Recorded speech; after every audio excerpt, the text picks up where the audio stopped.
Ulan nga dito sa amin kaya ayan may lumalabas na ng tubig dito sa PVC dahil may butas pala yan. Connected kasi ito sa aming alulod at saka sa lababo at panigurado barado na naman yan kaya ganyang may lumalabas ng tubig. Sinahudan ko na nga lang muna ng timba dahil wala din naman dito sa bahay ang asawa ko at bukas na lang nga daw niya aayusin. Pagkatapos ay pinaliguan ko na nga din itong aking batang maliit. Ang ate nga niya ang inutusan ko magpaligo kaso hindi niya nga kaya.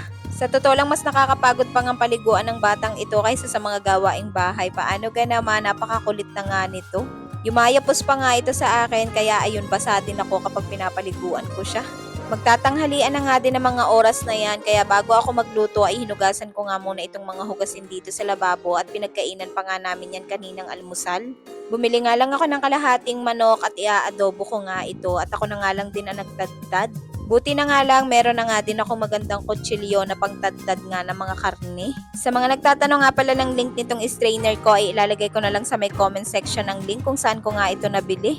Ay nako, napakatibay talaga niyan mga mare, sinasabi ko sa inyo.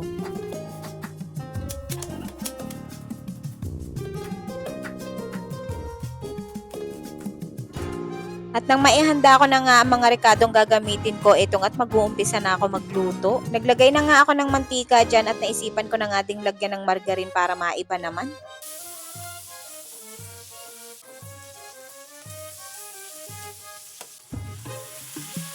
Nang makapag-isa na nga ako ng sibuyas at bawang ay sinunod ko na nga din itong manok.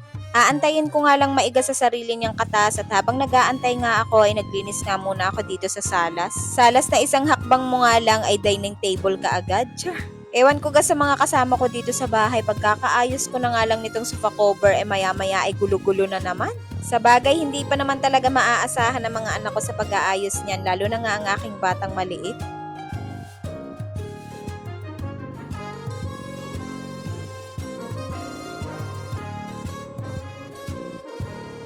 Makalipas nga lang ang ilang minuto ay naiga na rin ang sariling katas ng manok at nagmamantika na nga din kaya tinimplahan ko na. Naglagay na nga ako ng toyo, paminta, magic sarap at naglagay na nga din ako ng oyster sauce. Ay nag-i-stock na talaga ako ng oyster sauce dito sa bahay dahil sa tuwing mag-aadobo nga ako ay naglalagay na nga ako ng oyster sauce. Naglagay na nga din ako ng pineapple tidbits para naman mas lalong masarap ang adobo.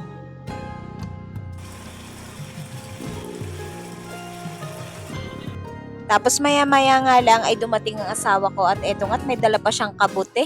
Hindi naman ako marunong magluto niyan kaya itinabi ko na nga lang at siya naman ang magluluto niyan.